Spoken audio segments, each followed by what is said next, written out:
This podcast is a quest for well-being, a quest for a meaningful life through the exploration of fundamental truth. Enlightening ideas, insights on physical, mental, and spiritual health. The inspiration is love. The aspiration is to awaken new ways of thinking that can lead us to a new way of being well. Welcome to Body, Mind, and Soul Healing Conversations.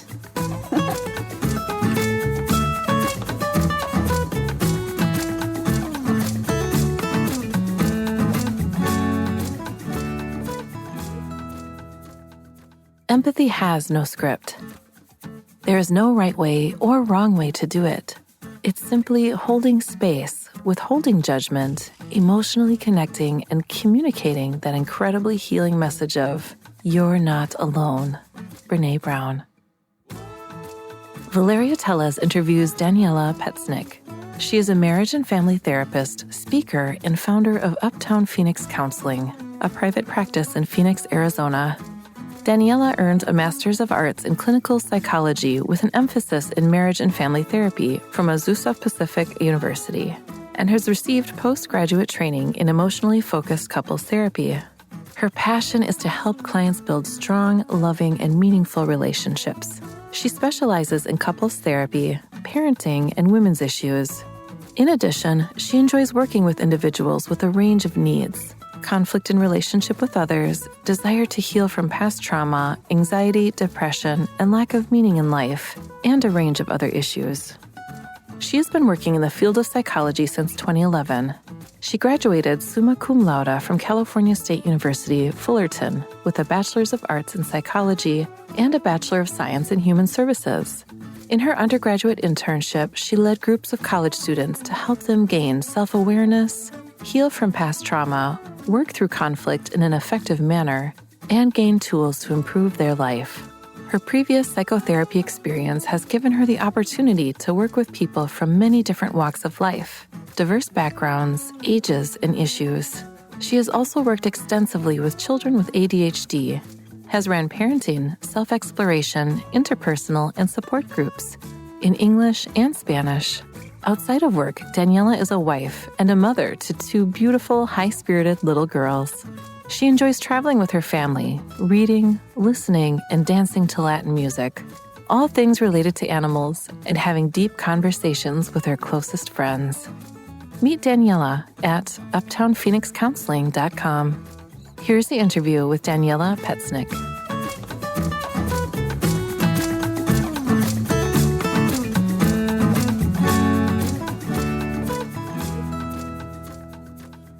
In your own words, who is Daniela Petznick?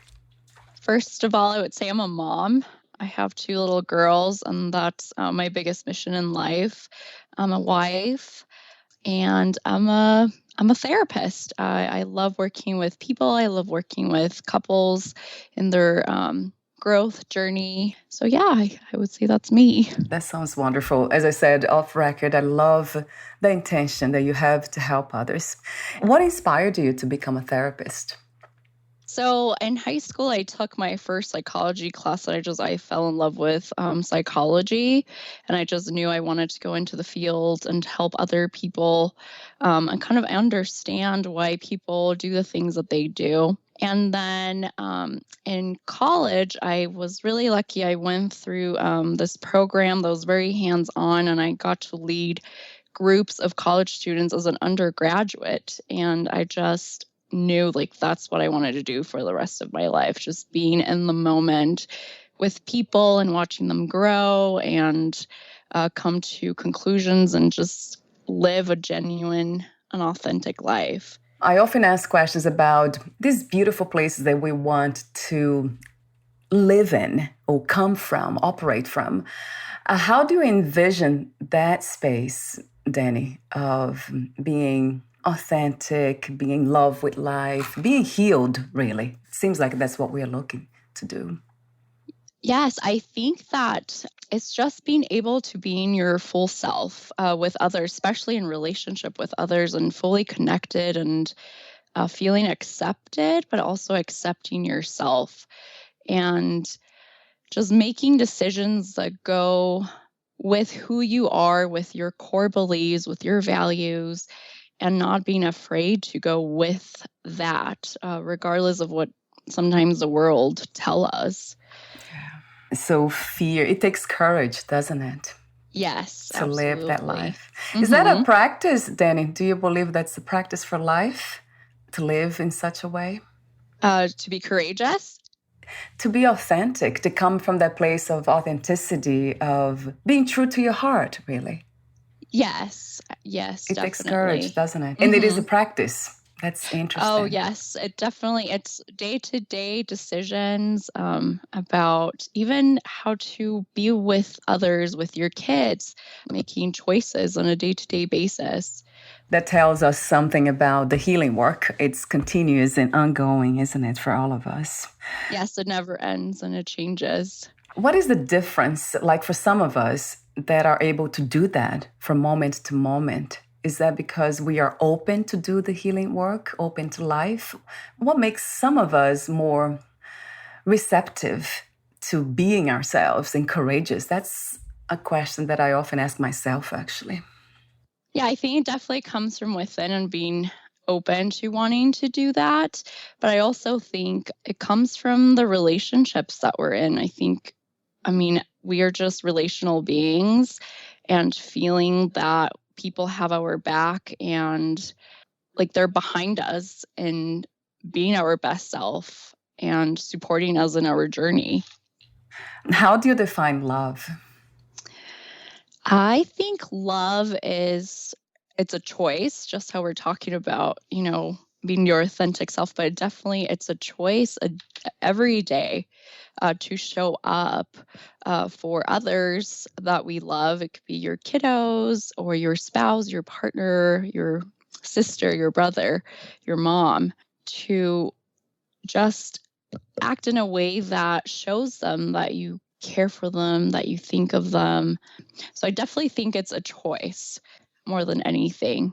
I mean, it's definitely also, it comes with feelings, but it's more of a choice. Do you see the idea of love as being rational and somehow ordered and organized? Or it can be chaotic too and irrational? Honestly, I don't think feelings or emotions are irrational. I think they're there for a reason. I think they tell us, something that's going on within us. We might have a need that's not being met. So I think it's very rational. And sometimes the way we go about it might be irrational, but I don't think love is irrational.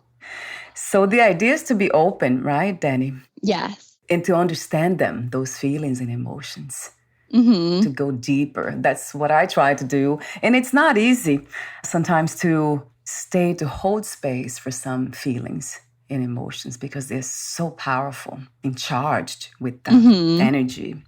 Yes, absolutely. It's sometimes it's uncomfortable. It's hard to sit with your feelings and emotions, um, but it's definitely worth it because I don't know, it takes courage to go there, and from then on, then you can really.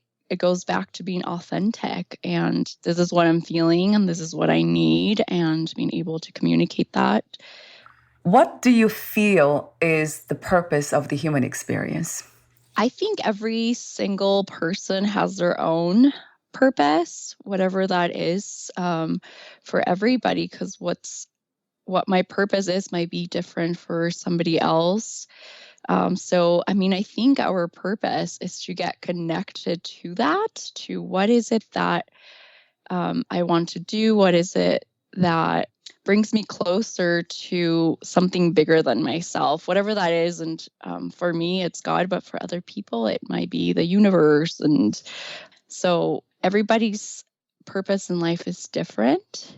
But that's where we go back to connecting to our authentic self and who we want to be and who we want to become. How do we want to show up in relationships? How do we want to show up for our kids?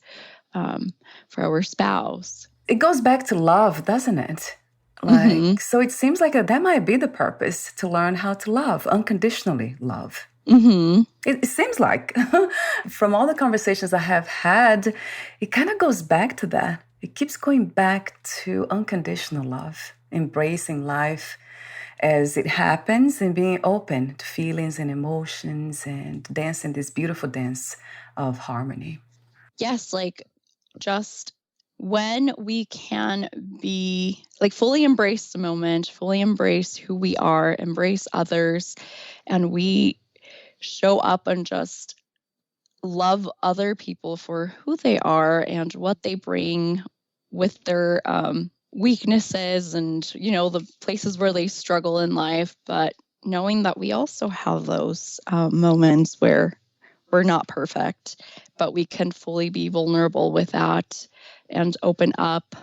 And if we can be accepting and responsive and accessible to others and to ourselves, then we can definitely, change the world and make it better. You mentioned God earlier. Do you have a spiritual practice? And another question is, who is God and where is God to you? I would consider myself a Christian, but God has always been just really important. I grew up with a family that I learned a lot. My dad is very, very spiritual, and I've learned a lot from him. And so in difficult times, God was always my safe place to land. And so I think God is just in everything and everywhere.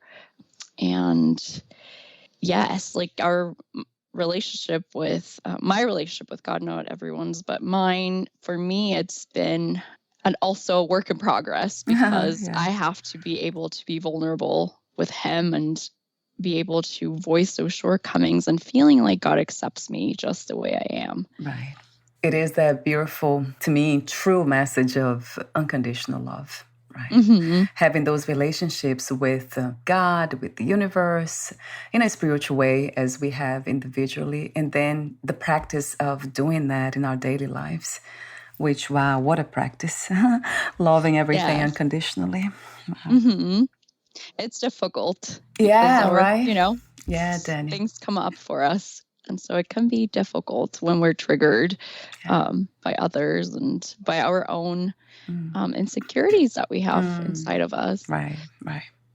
I always try to remember that.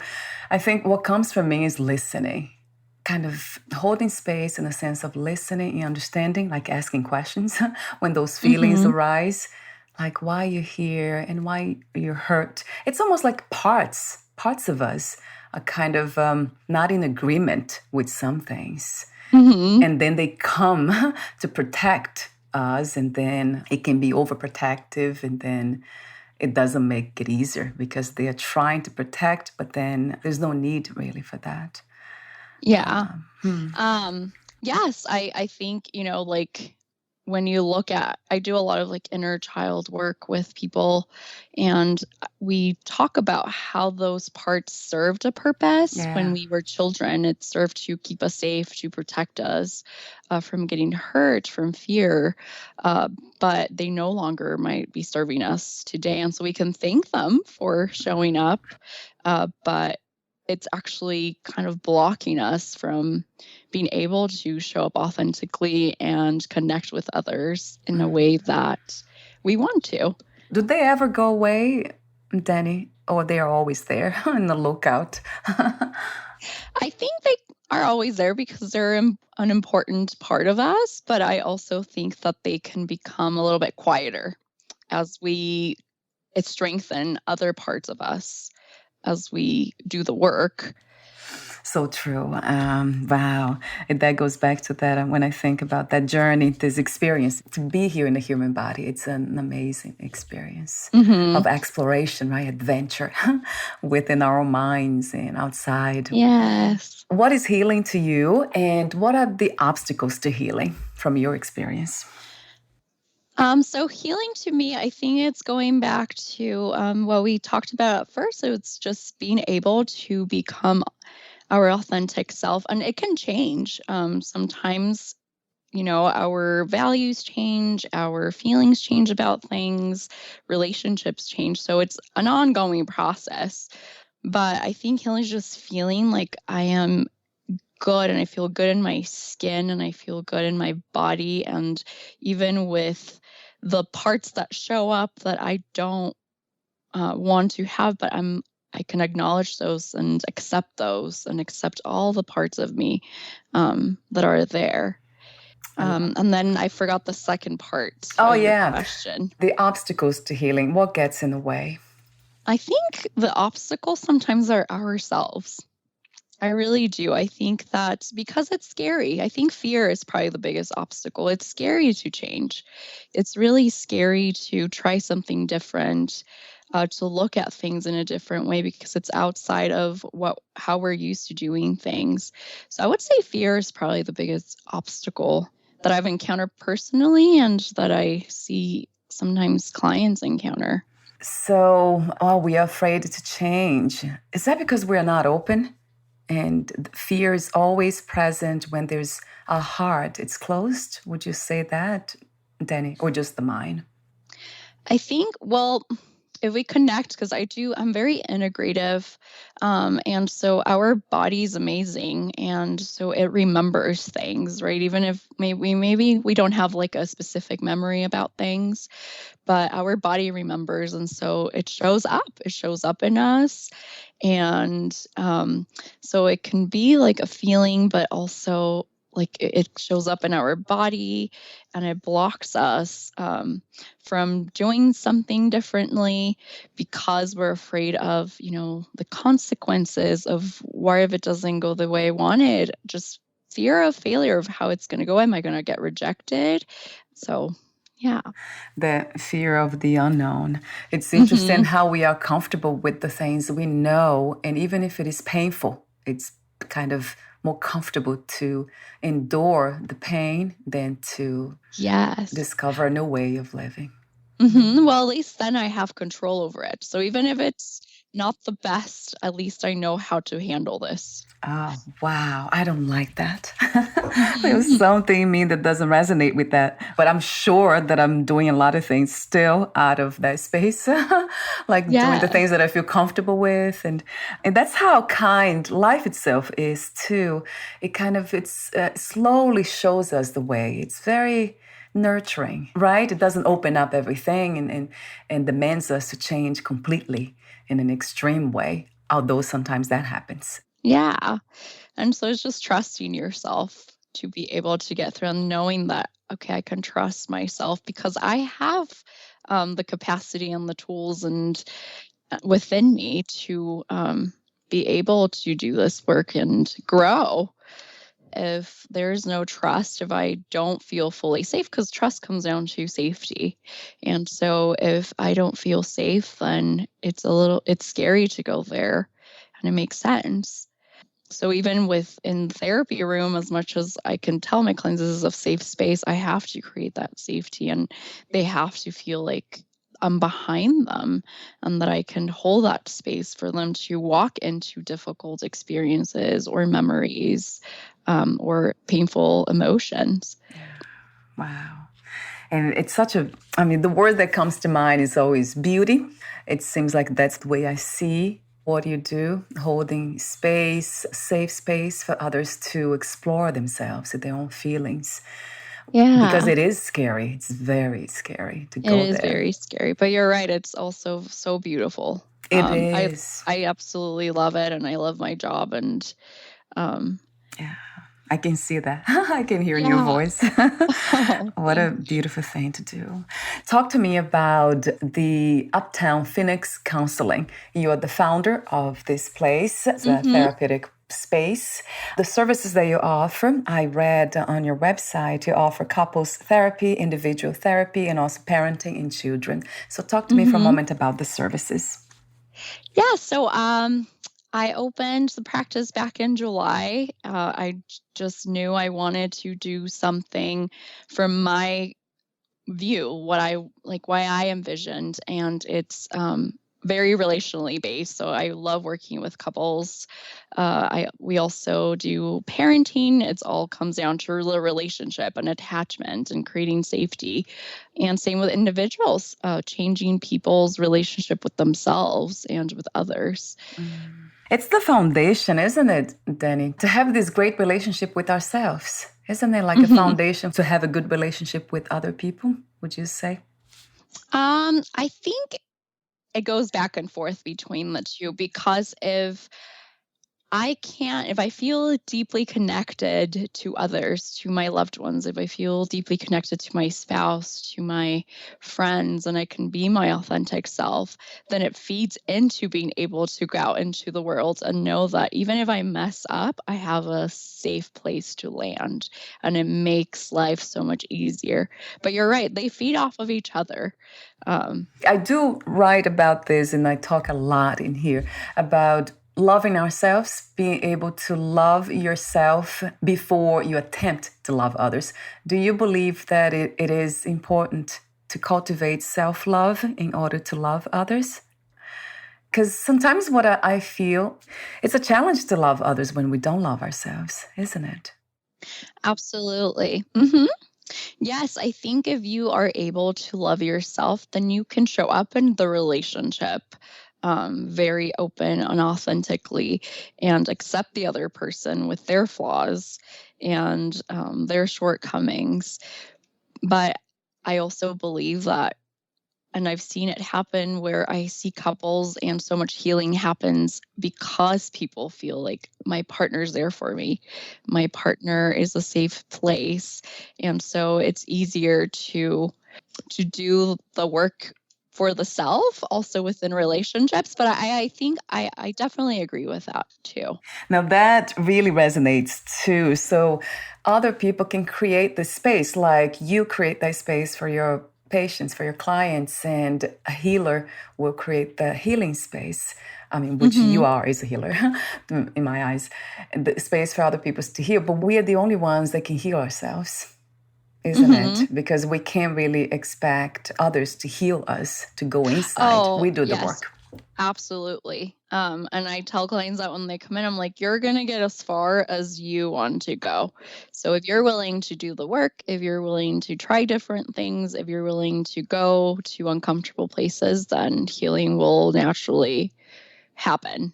But if you kind of hold back, then it might take a little bit longer. That's true. And they're holding back. So it goes back to, would you say, to that idea of not being ready because it's a process. Healing is a process. Yeah. And right, we don't want it to happen at once. I don't know. It would be really, really harsh. You have to pace yourself. You definitely have to pace your healing process and do as much as you can handle. And we explore that in therapy as well. We explore that in here. If there's fear, okay, let's talk about that as opposed to what we were originally talking about. Let's talk about that fear. What is that telling you? What is it saying? And so when we can slowly remove those blocks, then it's easier to go into the deeper part of ourselves to do that work. Just being open, curious, to learn, right? To grow. That's what it is that motivates me. Yes, it definitely takes a lot of curiosity. Right. Like, I want to know more. If you don't want to know more, then that's it. You just where you are and you stay here. So you mentioned that Sue Johnson, her work and her books, they became inspirational to you for what you do today. I hadn't actually heard about her before. You introduced her to me. The first book was Hold Me Tight, 7 Conversations for a Lifetime of Love. And then the second one's Love Sense, the revolutionary new science of romantic relationships. Yeah. So I would love to know what it is about her work that inspires you so much. I can see that actually, but I would love to hear from you. Yeah, so I knew like when I was in undergrad that something about childhood, but that I wanted to explore that with people. And then it was not until I learned about her work that it all made sense to me, like the importance of relationships and connection and feeling like our significant other is there for me, regardless of what I'm going through, regardless of what I'm facing. I can have a safe place to land. And so I just love the way that she's done so much research on attachment and couples work, especially, and she has a really effective therapy for couples because we look at the process as opposed to just focusing on the content and teaching people communication skills and do this and then but no, she goes deeper than that into the core emotions of people to help them heal that piece. And then everything else kind of falls into place, I think. So, in a way, we talked about love earlier, that it is an emotion, a feeling. So, we are connected with people like our husbands, like my husband. I was just thinking about that today. So, that has to do with emotions from childhood, is the way we connect with our parents. And I see that. That's how interesting, how it's very obvious that there's something here that's about safety.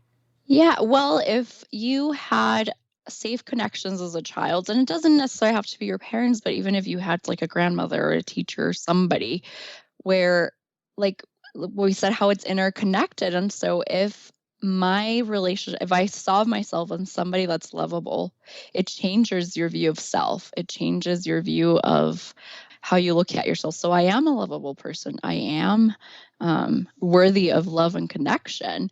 And so if you live life that way, then your relationships with your significant others would also be that way. That would be a wonderful one. We would have a wonderful relationship. Most of us, it doesn't happen that way. We see quite the opposite, right? We have a lot of challenges, most of us, in our close relationships.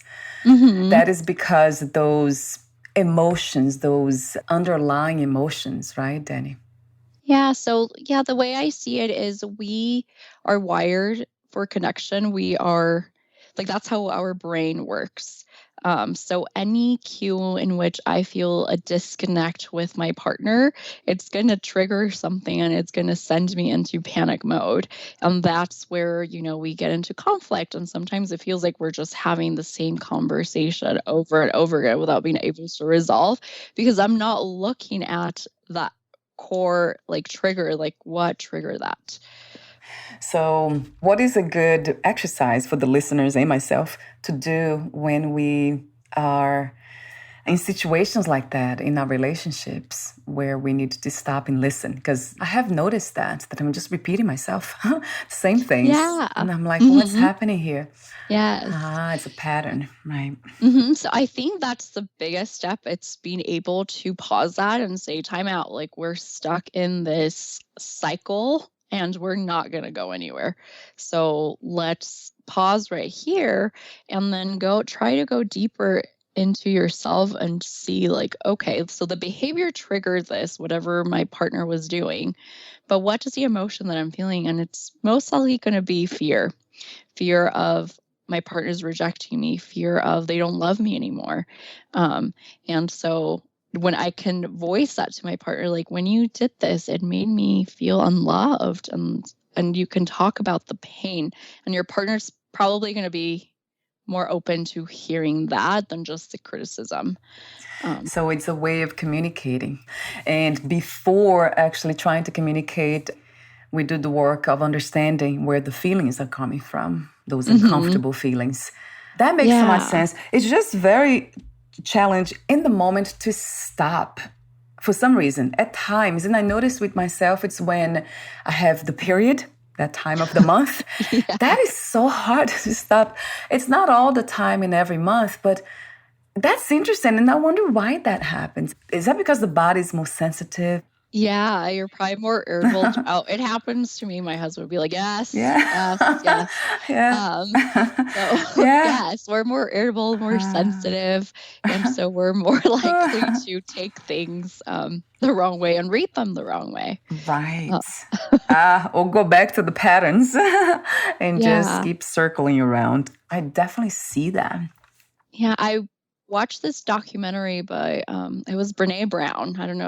I don't know if you've heard of her, but she's amazing too. But she was talking about this conflict that she had with her spouse, and they were swimming in a lake. But anyway, he was having a panic attack, but she didn't know at the time, and so she just felt like he was rejecting her because now she's gained weight, she's older. So when she came out of the water, she told him, like, the story I'm telling myself is that I've gained weight and you're not attracted to me. And he was like, no, I was actually having a panic attack in the middle of the lake. So it was just such a lesson. And so I carry that with me. And the lesson there is that it's not always about us, right, Danny? Yes, absolutely. What a beautiful and powerful one. I love that message, because if we keep that in mind, then we become more empathetic, isn't it? It's about empathy, just more open to listen, to understand what's happening around us, and not just caught up in our own feelings and emotions and insecurities, self-judgment and all that. Thank you so much for your work and the messages and everything else in between. It's truly beautiful, Danny. Thank you. Thank you. You too. I love that you're doing this work and interviewing different people and just getting so many different perspectives to help people grow. It's amazing. So thank you too. Thank you for the encouragement. It has been an interesting journey, and the body appreciates. That's the only part that complains sometimes. How do you view or understand success these days? What is to be successful to you? Living an authentic life, living with your values, and kind of not getting lost in what culture and society, all the messages they're selling us, but being able to sort that out and living the way that I want to live, whatever that is. What do you love most about being in a human body? I think just my ability to just take in everything around me, and I don't know, just being able to see and hear and feel, whether that's inside of me or even, sensory wise. It's just so amazing, all the things that our body is able to do, but really appreciate all of our experience. And we wouldn't be able to experience all this without our body. It's wonderful when we can see even the smallest forms of beauty. Like now, it is just incredible how magical this is. Yes. There's a song in Spanish. It's by Mercedes Sosa. I don't know if you know who she is, but it's a song about thanking life. And she thanks, her eyes because she can tell her loved one apart from the multitude of people. And thank you for my feet because I can walk. So it's just taking those little things and just being so grateful for life and what it has to offer. It seems like it comes from that place that you've been talking about. Is the genuine, authentic place, which is the heart. I refer that as the heart, because it sees everything as a gift, as it has this, it breathes gratitude. That's what it is. The heart, doesn't it? You just said that word, and it's so true.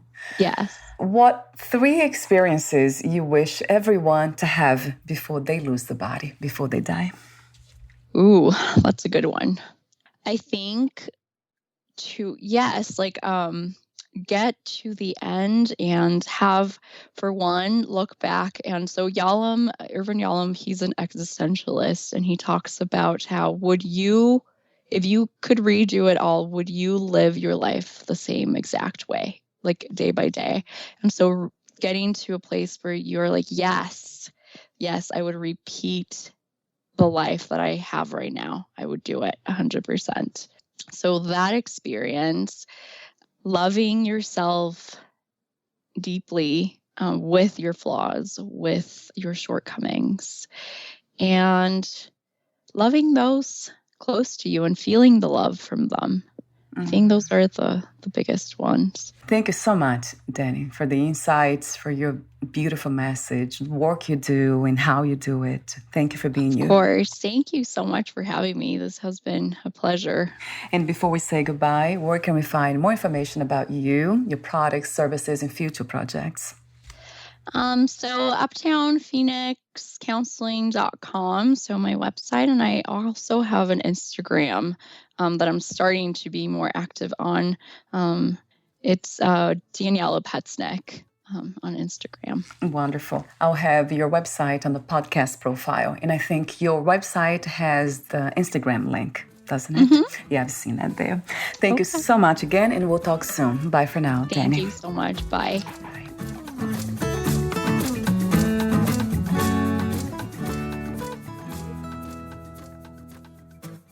Thank you for listening. To learn more about Daniela Petznick and her work, please visit uptownphoenixcounseling.com.